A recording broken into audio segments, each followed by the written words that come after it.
welcome to Adland's podcast. Today we have Kellie-Jay, the founder of standingforwomen.com, with us, and we're going to talk a little bit about her billboard campaign that has been banned and forbidden and removed and all sorts of things. Welcome. Oh, hi. Thanks for having me.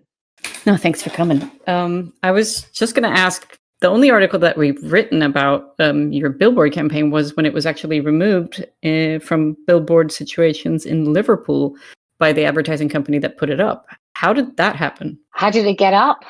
Well, how did it get removed so quickly? I mean, I know that it was somebody who was complaining on Twitter, but I'm just kind of fascinated that it went so quickly. It was just one person complaining. Well, I think it was more than one. And I think what they did is Prime Site, who is the owner of the media space, they put a little notification up because it went up and nobody complained. And a few people shared photos, but it didn't really get any attention. And then Prime Site themselves, the small business arm, tweeted a picture of it and said something favourable, which I can't remember. It was something like, we support small campaigns, or we support women, or something. And that seemed to really antagonise trans activists and trans activist allies. And so they contacted Prime Site and a bit of a campaign of "You're hateful." And they contacted clearly the right people who would be quite worried and concerned about being perceived as hateful. And then they issued a statement. So they took it down with immediate effect. So they literally sent someone out to take it down as soon as the complaints came in. Wow. Did you have to still pay for the full media buy, or did you get your money back? They just quietly gave me my money back with no notification, no correspondence whatsoever. Wow. That's kind of different. Usually when something's banned, it usually goes through the ASA in the UK. Like, somebody complains to the Advertising Standards Authority, and then they make a decision, and then you can't run the campaign again. But I've never seen your campaign up at the ASA. I don't think anybody's complained there about it. No, in fact, I have called them, and they basically said there was nothing hateful or against advertising standards of putting that particular dictionary definition of the word woman up. Like, surprisingly. Yeah, nothing hateful in the dictionary. It's just the definition of the word. So who came up with the campaign? Or is this the only campaign you've run? Because it's pretty, I think it's pretty spot on, because it's just like, yeah, it's a dictionary definition of a word. It's very, very simple, and everybody understands it immediately. Well, I came up with it. You came up with it. I'm a little bit of I quite like a debate. I quite like an argument. And what I like about an argument and a debate is finding out from the other side the central kind of what really is going on. Because you can argue about a plethora of things, and really there'll be about one solid thing that is that's right in the center of the pivot. So whether or not you agree with this particular thing will shape the rest of your argument. So I was looking at this debate, and we'd had words like menstruators, cervix havers, and all this sort of language which was used in place of using female or woman. And I just thought, well, central to this, what we're really losing here is the word woman. And that's not just by these other sort of words that describe women's bodily functions or bodies that erase the word woman, but also diluting it by including people that aren't women in the category of women. So woman was central. The Times was too difficult and expensive to advertise in. And I found out that paper billboards were relatively cheap. And so I thought black and white, it's plain black and white English, and we'll just put it on a billboard. And that's what I did. Brilliant. David Ogilvy, famous advertising man, said you should never put white type on black backgrounds. And ever since then, everybody has, because it's actually really effective. So I think that's pretty funny, too, that you went straight for that. Have you tried any other messages? Because this one's really quite simple in that if you just read it, you're like, yeah, that's a definition of woman. I get it. And then you don't think too much about it. So the most effective part about it is when it gets banned, because then people have to start talking about why is it getting banned. I mean, I have thought about putting man up, because I think that wouldn't cause any controversy, and that would be a story in itself. But then the motivation of putting that dictionary definition up on a billboard was to provoke and antagonize the people on the opposite side of the debate, who I knew would just go a little bit nuts about us saying that a woman is an adult human female. And they would know that it was definitely excluding men from that definition. So I could do that, but that I don't know if that would get me the sort of column inches that I'm looking for. There is something else that I can't tell you about, but what I'll do is, and as soon as it goes up, I will send you a press release so that you're fully informed about it as soon as it goes up. But I can't really talk about that at the moment. Oh, right. Yeah, of course not. You can't set it in motion quite yet. You couldn't put these ads up on buses either. There was some bus company that refused it, right? Yeah. So when that got taken down, then I tried. There was something outside of Waitrose in London that lasted. It either lasted about 5 minutes or it didn't go up. But they didn't let me know either. It seems to be fine to take the money, and then it also went up in Leeds. That didn't last very long either. That went on a billboard by another company called, I think it was called Kong Media, and they didn't last very long either. But it's very interesting that none of these advertising agencies really have the guts to tell me that they're not going to keep it up. They just take it down. And then the bus companies in Edinburgh just wouldn't accept a copy. They just said no, they don't want it. Yeah, that is pretty interesting. I mean, it's up to each individual company what kind of ads they'll allow in their space. But I think this is such a non-controversial thing. It's really funny to me that they're not even accepting it. Well, the only controversy around this particular dictionary definition is that it's become controversial.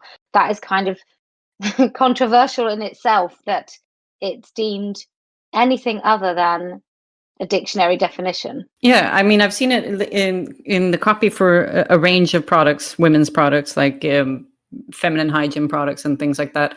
They've danced around the word woman and invented a lot of other words that every time I stumble over copy that is written that way, it just makes me so irritated. Because they're inventing these new terms, and it's like they're often like quite weird or cutesy or really medical somehow, like cervix havers. I think it's both enraging, but overwhelmingly, I'm increasingly more and more. I just feel afraid is perhaps too much of a sort of an immediate response word, but I do sometimes feel a heaviness on my chest where I just think, actually, this is really, really frightening. This is properly erasing women, sinister. When they issued the statement, so they took the billboard down and they issued a statement. They didn't write to me. They put something on Twitter, and it basically said that the copy should have raised a red flag and that they were deeply apologetic. And I just think that is disturbing. It's really disturbing. And I just thought at that moment that the most frightening thing about all of it was that they felt that it was a commercially viable decision to take it down as opposed to keep it up. And I think when you get to that place, and I don't know if they're right, because I don't think trans activists actually are particularly, I don't know if they spend money on advertising. I don't know if as a demographic they have a lot of money. They just have a lot of voice. And so I just think when you decide that it's commercially better to silence women and erase our language and bow to the mob, then we really, really are in quite a sticky place. Yeah, I mean, we've always, in advertising, everybody keeps joking about the fact that the prime customer that you're always targeting is usually the woman of the family, because she's making all the purchasing decisions. So here they're removing the woman completely, and that's actually 80% of the time that's the punter we're actually talking to every time we make an ad for a car or something, because the woman is always the one who has the higher voice in the purchasing decisions in the family. What's interesting, a friend of mine talks about death by 1,000 cuts, And I think with most women, they'll kind of they don't really notice their own erasure.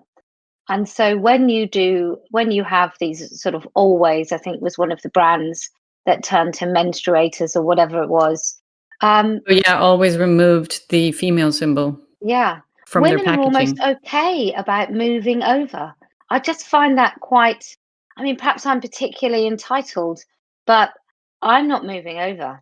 Like, I'm just not. I'm not going to accept that I have to uh, just watch the erasure of women and just stand along and just be an observer. Right. Well, I'm not moving either. I mean, to be able to make it in as a creative and advertising, which is kind of a really male dominated field, you sort of have to have your elbows out and things. So I'm actually really surprised that these days, oh, these women in the younger generation of women in advertising are quite happily moving over, like you say, which is Mm. surprising to me because I keep wondering how long they're going to last in this business.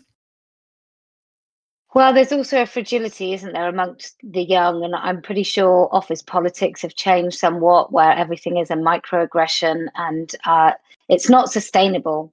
You know, if you're trying to please everybody and not upset anybody all the time, I mean, how much space is there in creativity for those sorts of constraints?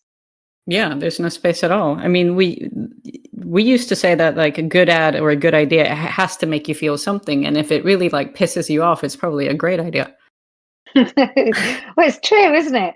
I mean, the worst. I sort of think about some of the worst adverts, and none of them come to mind, obviously, because I'm talking about them. But some of the worst adverts that you then talk about, that brand still gets in your brain, whether or not you remember a year down the line that it really annoyed you. That advert really annoyed you. You might just remember, I don't know, fluorescent branded steam cleaners. You just might not know why. Yeah, well, I remember Johnny Rotten singing for Butter. That was pretty good because that really, really annoyed me. So- But you remember the lyrics about stuff like that as well, don't you? Even like the Go Compare advert is Mhm. irritating as hell. And yet, if I sit at my computer and I want some insurance, that might be one of the first companies I put into my search engine. Yeah, that's so true, especially when the jingles are really sticky and you remember Mm, the jingles 20 years down the line. mm.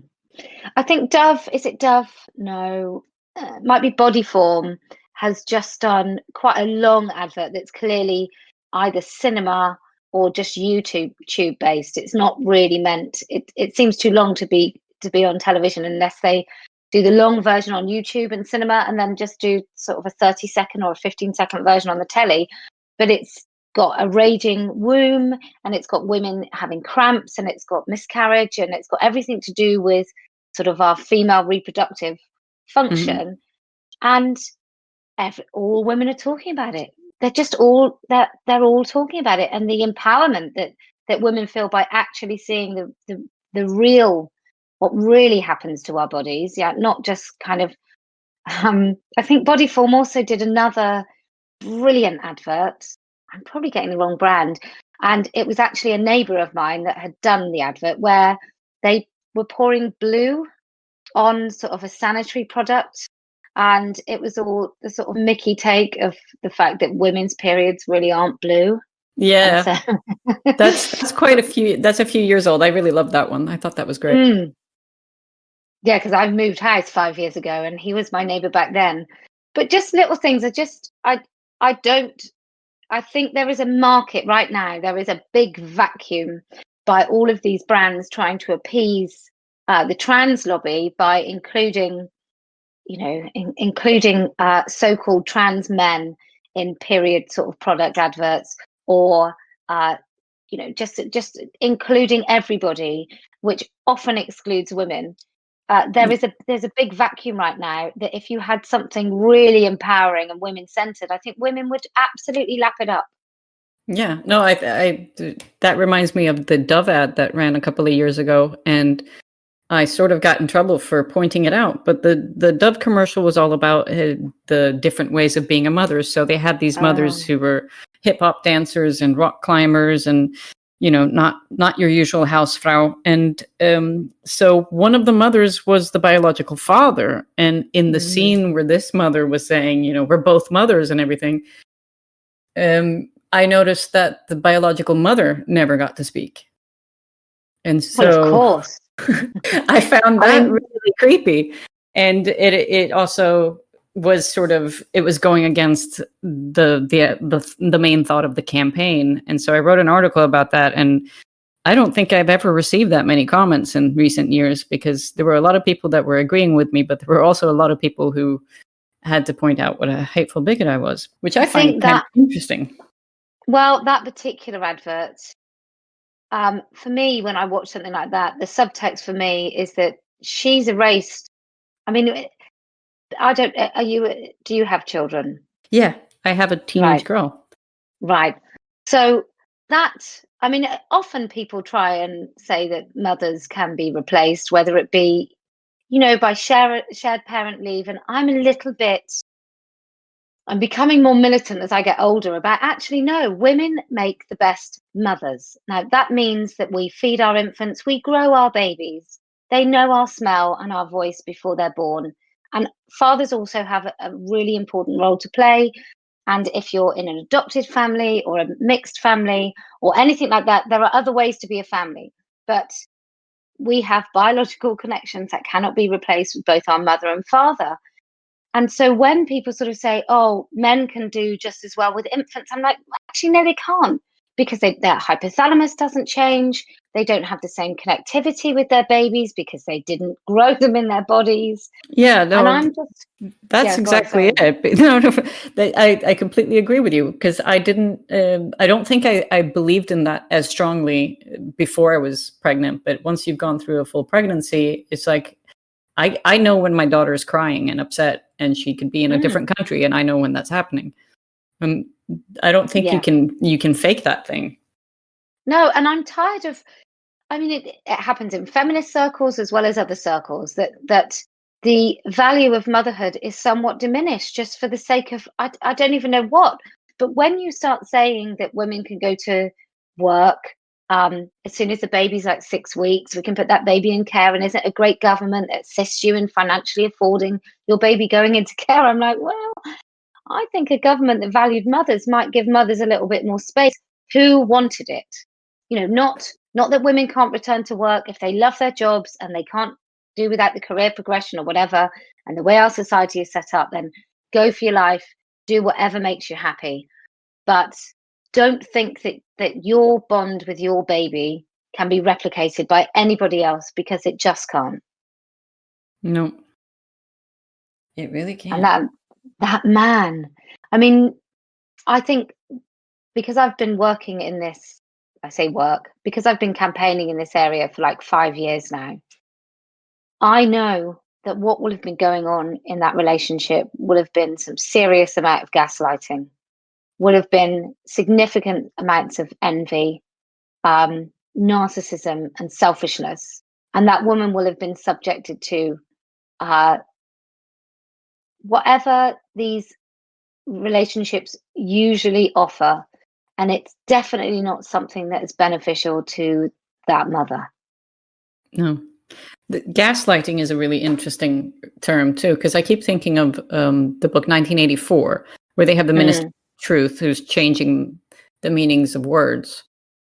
And if we're constantly changing the meaning of female and woman today, it just feels like this is something that's actually straight from that book. And that kind of spooks me a little bit, because who's benefiting from that? No, it's not women, is it? Nope. It's really, like, I have moments, like many moments actually, more than I'd like, where I feel my head being crushed, and I'm really resilient. So I'm I've got a really happy life. I mean, it's not perfect. I've got a very happy life. I've got healthy kids. We've got no illness in the family. We've got nothing, no financial worries. I've got a great marriage, yada, yada, yada. And I've never had depression. I've never had anxiety, nothing.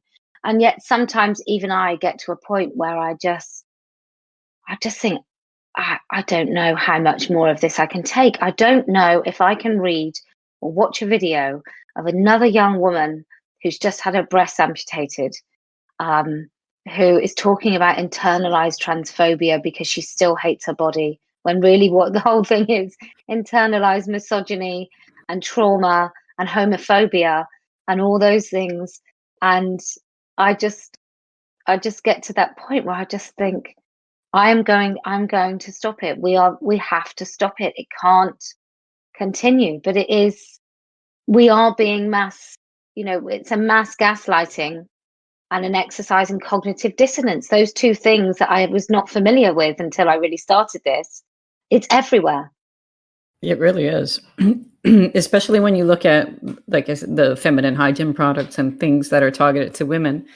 And I just don't understand why brands are going along with it. I mean, I don't think Dove is getting an uptick in sales of their newly launched baby products with that ad with the two mothers in it. So I just can't see how it pays off for anybody to do that. No, and sometimes I get to the point where I'm like, is there, are we gonna uncover a room with sort of 10 like oligarchs that are controlling the world, and they've just put all these things that are everywhere because it's so everywhere, and it really doesn't make sense. It doesn't make commercial sense to get on board with this stuff that it can't last because it's not true. So it will have a finite spell, and it will cause the most disruption and damage it possibly can for sort of Western culture. I think it truly will, but it can't last because it's not true. Yeah, and there's too many teenagers being harmed by this. And I keep thinking, like, was there a plan of certain medical companies to sort of expand the market? Because, like, for some drugs I had to take because I suffer from endometriosis, which is no fun at all. And then they gave me lots of hormones and stuff because the plan is we need to stop you from menstruating for a moment, and maybe that'll fix it. So I've basically gone through a lot of the drugs that transgender teens are put on.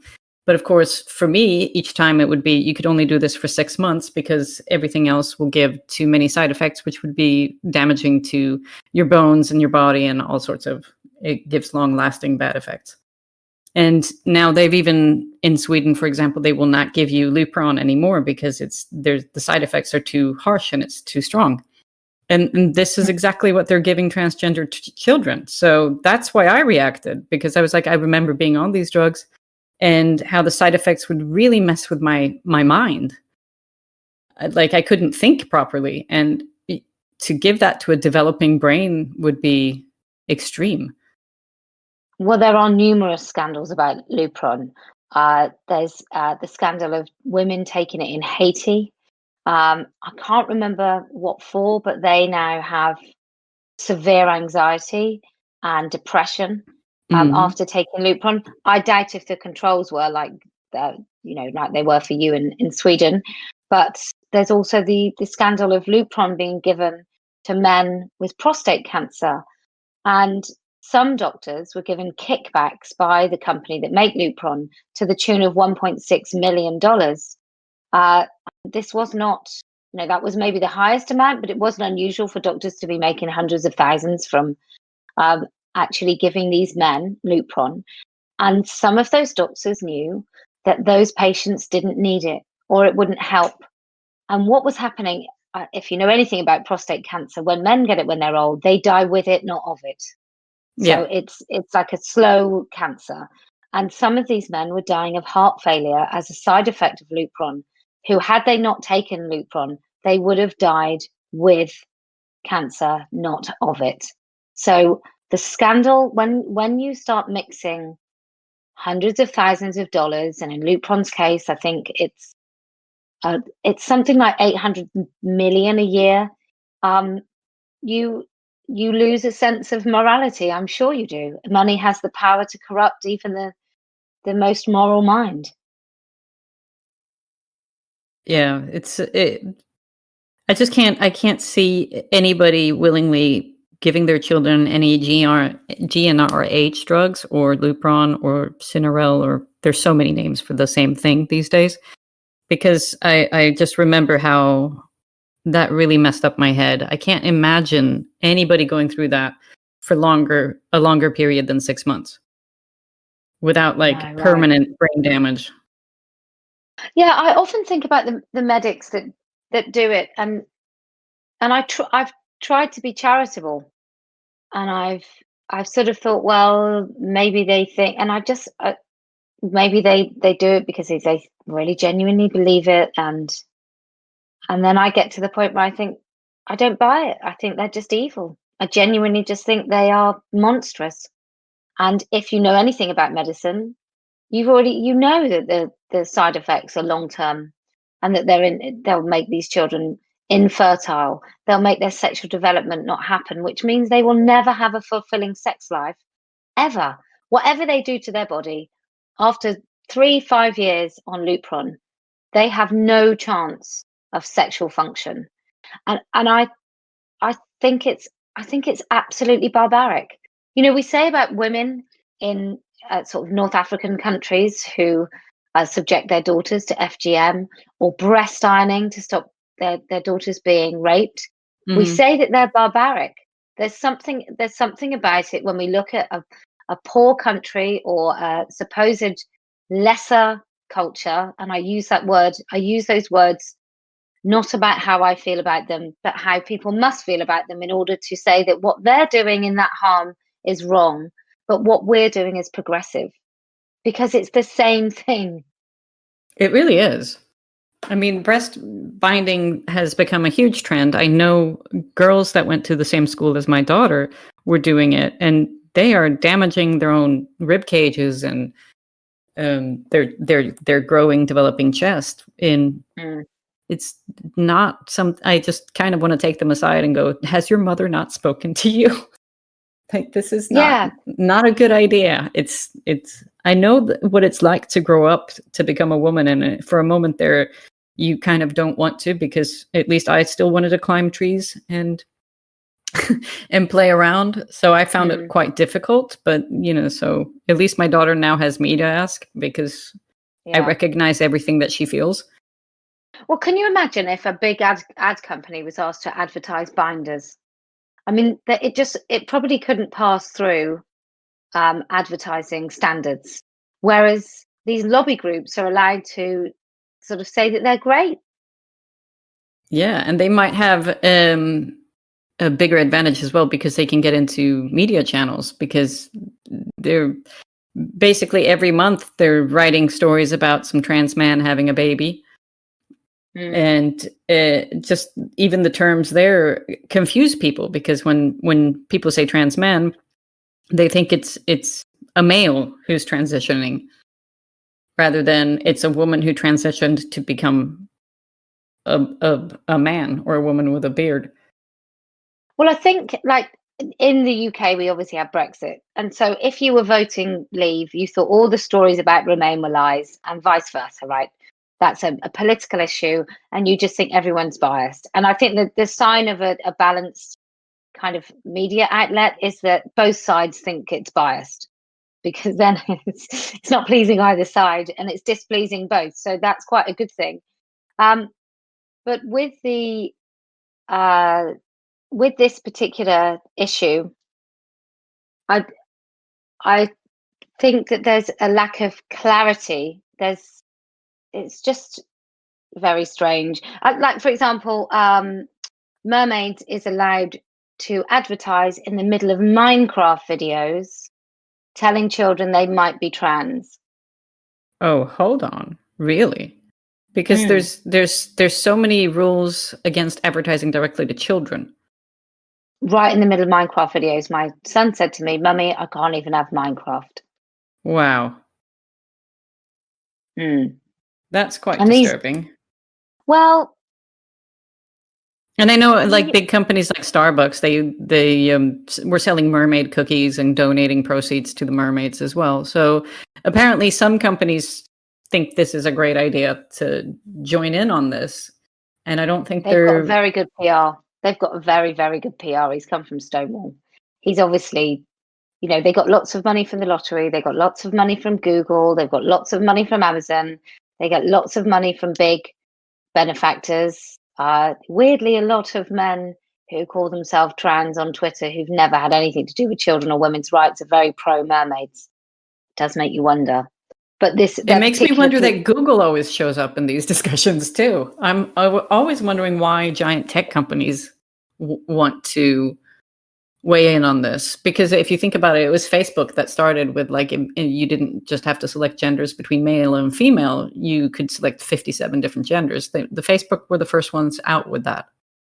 I wonder if it's because they got young workforces. I wonder if there's any sort of people over 30 who actually work in any of these places, Well, or whether it's an exploitable market. My husband does. He's over 30, I promise. He looks young, though.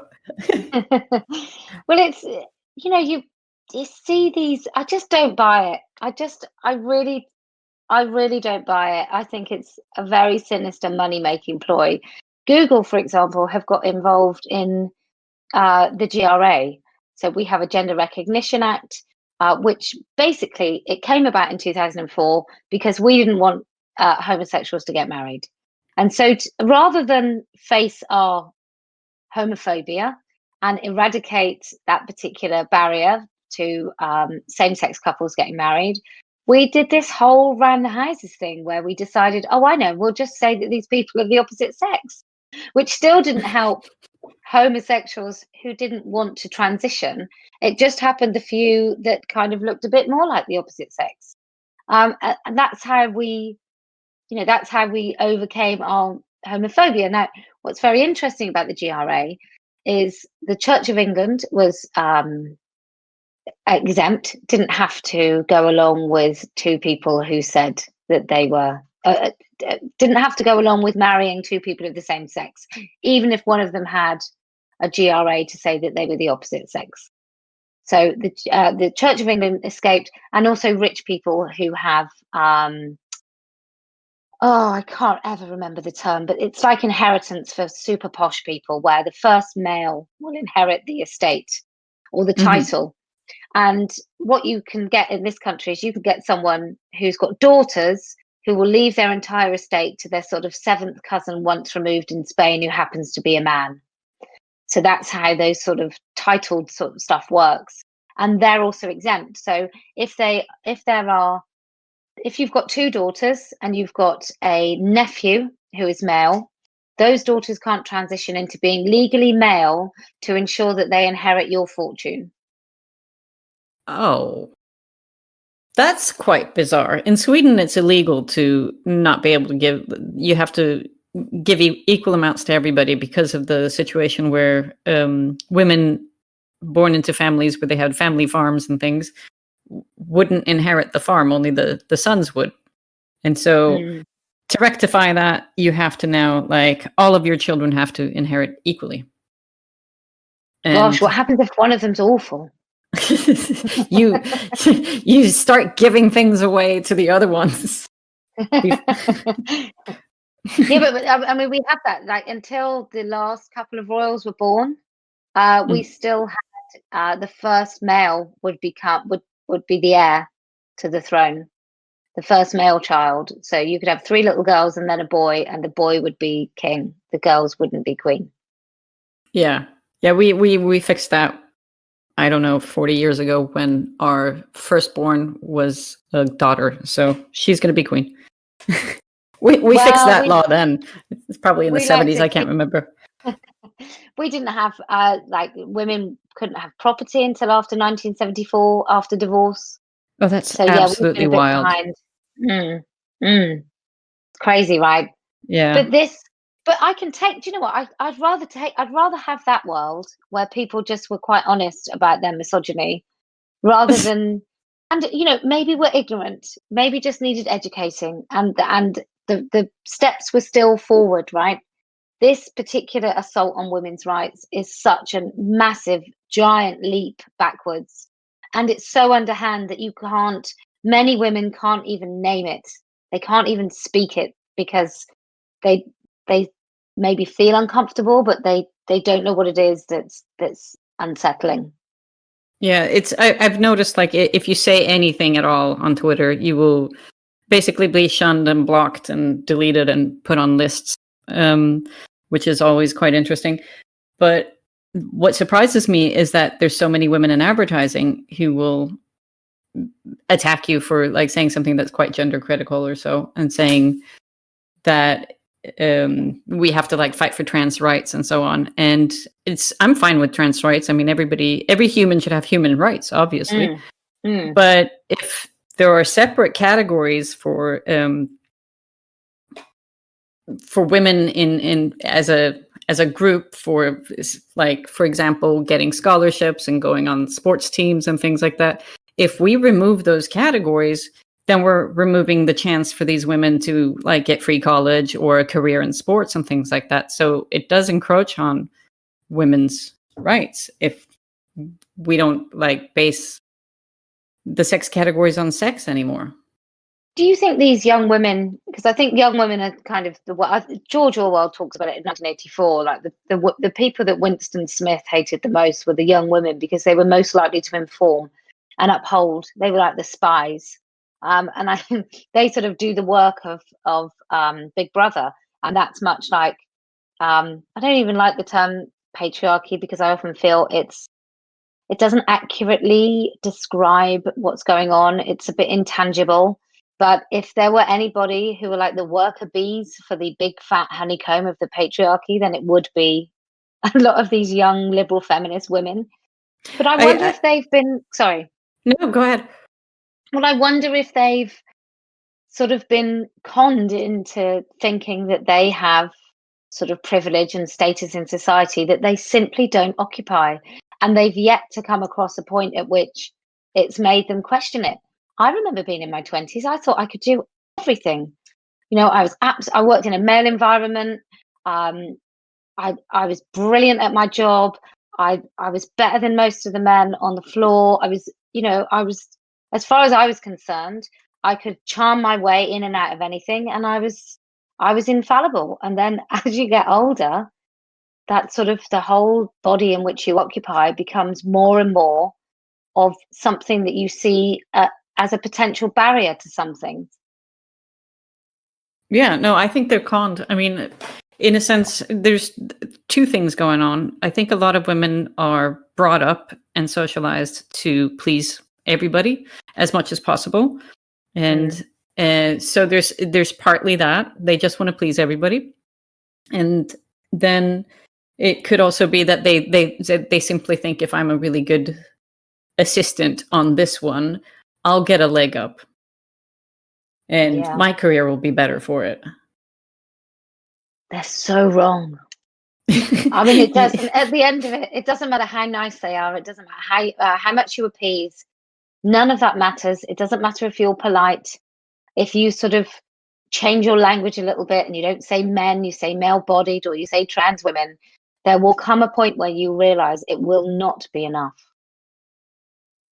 No, it's never enough. I've discovered also, like, how it seeps into pretty much everything, because, well, right now, all around the world, the Black Lives Matter has kicked up again. So I was reading, because they've changed their website a little bit, and so I was just checking up what their new manifesto is, and I was reading all of that, and it just struck me that in they jump straight into the second paragraph talking about Black trans women. And Black trans women's lives matter a lot. And I'm standing there, I'm reading this, and I'm going, what about the Black women? I mean, I thought that we were concerned about everybody who was a person of color, but apparently even there, it's more important to talk about the trans ones. Well, also in America, as a Black woman, you are 3.5 times more likely than a white woman to be killed in your own home. Black women face incredible levels of violence within their own community. And then they've got the wider world of racism. So, I mean, I'm not a great fan of intersectionality because I think it's led us into some of these deep, horrible pockets of identity politics. But I Mhm. think for a Black woman, it's a bit like the unspeakable thing when Black gay people come out and say we have two lots of oppression is most of the homophobia is not coming from the same place as the racism. The homophobia will come within some of the more homophobic cultures within Black culture.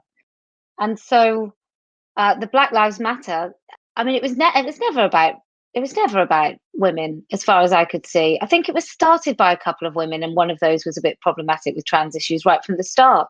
Mhm. I think it's always been a bit of a Trojan horse um, for the trans stuff. I think it's always been that, and it's really difficult as a white person, even though I loathe the identity politics and whether or not you're allowed to speak about things based upon your own characteristics. But there is there's something sort of questionable about any Black voices that are voices of dissent, even like someone like Terry Crews, who he said the terrible all lives matter, but Mhm. he's he's an older Black man. He just says, I think you should love everybody. I think we should protect everybody. But he also talks very openly about racism and how has impacted him in his life. But that's not good enough. He's not good enough anymore. He's vilified. He's But called an Uncle Tom like any other Black person that doesn't support Black Lives Matter. yeah, that's quite disturbing. I mean, I have all kinds of respect for Terry Crews after he came out admitting he was addicted to porn, because having such a macho man talk about what a problem porn can become in a person's Mm, life, I thought was, well, really brave of him, to be honest. yeah. Yeah. Well, that was it Heinz baked beans advertised on Pornhub.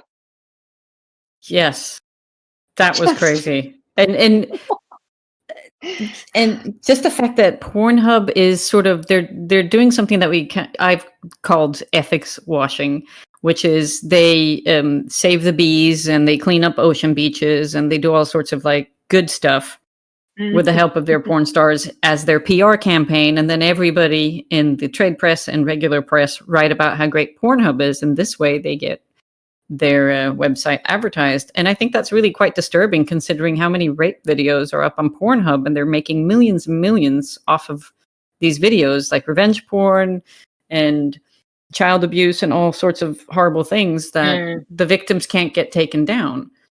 And My view is that if I had a rape video on my hard drive and the police sometimes 15-year-olds, aren't they, or younger, they're children, some of yeah, these rape videos, and I had that on my own personal hard drive, I could serve time in prison for that. And so I really think that in order to be a purveyor of porn, online porn in particular, then if there are crimes that you are propagating and you are publishing, distributing, whatever they want to call what they do, if your platform actually has criminal activity, then somebody in your organization should be accountable and we should press criminal charges. And in each country that goes out, there is a potential that wherever that video reaches, whatever home that video makes it into, you will be accountable in that country also. And I have no idea why we don't do that. It's insane. But for someone like Heinz, a family brand, to even for a moment consider putting advertising dollars into Pornhub, I think the world has lost its mind. yeah, that's quite a shame. I do like their baked beans. I haven't had them since I was a child. Well, I only have them when I'm in England because that's kind of a thing for the English breakfast for me. Yeah, well, that's true. Because they're always there in the little puddings, and well, anytime I go to an English pub where they serve it. Well, perhaps it's just a novelty. Perhaps if you had a Swedish equivalent, you wouldn't be so keen. Yeah, that's true. It's funny how, like, as soon as I'm not in my home country, I start missing my food that you can get at home. And then when I moved to another country, I start missing the food that I like there. So like I lived in Saudi Arabia when I was a kid for a moment, and my husband sometimes buys me halwa. So and he gets like the proper stuff that's actually from the Middle East. And like I've literally cried when he brings it to me because it's like memories of childhood. It's so good. I had a friend from South Africa and she was really missing home, and it cost an absolute fortune. But I got her some Cross and Blackwell mayonnaise, which is kind of something that she was really missing. Cost me about 25 quid, 25 pounds for some mayonnaise. But then she sort of put it in a top cupboard and she didn't tell her husband, and she'd have a little bit every day. It was great. She like burst into tears when I took it. I mean, it was probably bad because she was also pregnant, so she probably was crying all the time anyway. Yeah, that's kind of a thing that you do when you're pregnant. That's part of the fun. I thought this was a great talk. I thank you so much for coming to Adland's podcast. You're very welcome. It was absolute joy. Shake up, turn up.